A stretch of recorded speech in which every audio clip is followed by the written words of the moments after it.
ETV YouTube channels లో మీ వ్యాపార ప్రకటనల కోసం ఈ నంబర్కి కాల్ చేయండి.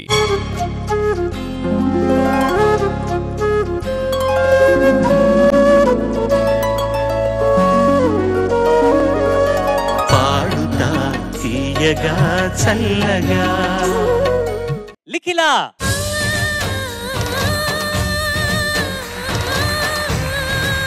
హాయ్ లిఖిలా. నమస్తే సార్. ఏం పాట సెలెక్ట్ చేసుకున్నావు? అందరికీ నమస్కారం. నేను ఇప్పుడు పాడబోయే పాట ఓం నమ శివాయ. చిత్రం సాగర్ సంగమం. రాసిన వారు వేటూరి గారు, పాడిన వారు ఎస్ జానకమ్మ గారు, మ్యూజిక్ కంపోజ్ చేసిన వారు ఇళయరాజా గారు. All the best. Thank you sir.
శ్రీకాళ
జడ్జెస్ లిఖిలా. లిఖిలా నమస్తే మ్యామ్. నమస్తే. ఎంపిక చేసిన అంటే శివుడికి సంబంధించినటువంటి సినిమాల్లో వచ్చినటువంటి భక్తి గీతాలన్నీ most of the songs sung by Janakamma. భలే అనిపించింది నాకు. మనకెందుకు తక్కువ ఉన్నాయి అబ్బా పాటలు అనుకుంటూ ఉన్నాను ఇందాక. కానీ one of the best songs. నేను ఎక్స్పెక్ట్ చేస్తూనే ఉన్నాను ఈ కాంపిటీషన్లో ఈ పాట ఖచ్చితంగా ఎవరో ఒకరు పాడతారు అని. చాలా బాగా పాడావు. సెకండ్ చరణం తర్వాత నాకు చాలా నచ్చింది. అంటే సెకండ్ చరణం నుంచి ఆ కాన్ఫిడెన్స్ ఉంది, అంటే కన్సిస్టెన్సీ ఉంది. అప్పటి వరకు ఏమైంది, ఫస్ట్ చరణం లాస్ట్ లైన్ ఏమంటున్నావు, తాపసమందారా నీ మౌనమే, తర్వాత దశోపనిషత్తు ఏంటి, దశోపనిషత్తులై, శాఖి షాఖి తేడా ఉండాలి కదా. దశోపనిషత్తులై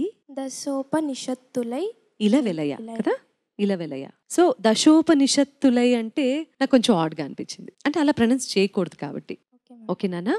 అండ్ నువ్వు సస్టైన్ చేస్తున్నప్పుడు ఇలవెలయ అకారం మాత్రం కాకుండా నువ్వు మధ్యలో యా అని ఎందుకు టచ్ చేస్తున్నావు, నాజల్ టచ్ అవుతుంది అక్కడ.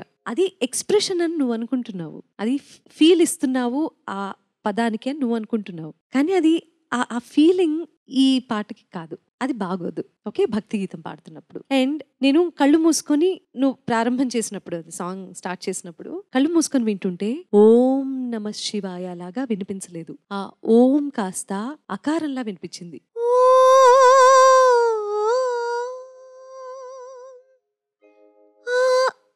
ఓ ఆ స్టార్ట్ చేసినప్పుడు అకారంలాగా వినిపించింది. సో నువ్వు ప్రొనౌన్స్ చేసే ప్రతి అక్షరం మీద ధ్యాస పెట్టు. అది ప్రాక్టీసు అవుతుంది.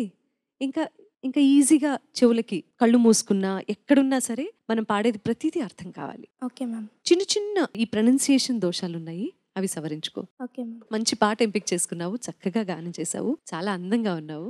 Thank you so much. Thank you ma'am. Likhila నమస్తే సార్. చాలా మంచి ప్రయత్నం. డెఫినెట్లీ ఒక లాస్ట్ 2-3 వీక్స్ నుంచి లిఖిలా యువర్ జర్నీ ఈజ్ అప్వర్డ్స్. అంటే డెఫినెట్లీ నీ ఇంప్రూవ్మెంట్ తెలుస్తోంది, అంటే ఇట్స్ మెజరబుల్. అండ్ ఈ పాట ఎంపిక చేసుకుని పాడడం once again it's a difficult song. ఏ రాగం తెలుసా ఇది? Yes sir, Hindolam. Very good. Classical నేర్చుకుంటున్నావా? ఎస్ సార్, నేర్చుకుంటున్నాను. నాకు నచ్చిన విషయం ఏమంటే ఊరికి ఏదో ఒక రియాలిటీ షో, ఒక కాంపిటీషన్, ఒక పాట నేర్చుకుందాం, పాడేద్దాం, వెళ్ళిపోదాం అని లేకుండా ఏ రాగంలో ఉంది, ఓకే ఆ రాగంలో వేరే ఏ పాట ఉంది, this study shows your passion towards what you're doing. So very, very proud of you, Likhila. Thank you, sir. All the best. All the best. Thank you. Thank you, sir. లిఖిలా నమస్తే sir. నమస్తే. చాలా బాగా పాడావు. ఓం నమ శివాయ అన్న పల్లవిలో అక్కడ ఆ మాట అన్న తర్వాత సంతోషంగా అనిపించింది. చంద్రకళాధర బాగానే అనిపించింది. చంద్రకళాధర అనగానే ఒక్కసారి పులకింత వచ్చేస్తుంది నాకు. అక్కడి నుండి ఇంకా పాట అంతా పులకింతలోనే మునిగిపోయింది నేను. చాలా బాగా పాడావు. ముఖ్యంగా రెండవ చరణంలో చివరిలో జంత్రగాత్రముల శృతి కలయ ఉంది కదా, జంత్రగాత్ర సారస్వతముల సమ్మేళనం ఈ పాట. సారస్వతం అంటే సాహిత్యం, గాత్రం అంటే నీ గాత్రం, జంత్రము అంటే ఇన్స్ట్రుమెంట్స్. జంత్రగాత్ర సారస్వతముల సమ్మేళనం ఈ పాట. చాలా బాగా పాడు. మంచి భవిష్యత్తు ఉంది నీకు. Thank you sir. Well, beautiful గా పాడావు. మళ్ళీ చిన్నప్పుడు పాట ఒకటి గుర్తు చేసావు మళ్ళీ నాకు. Thank you so very much. Thank you. All the best. Thank you sir.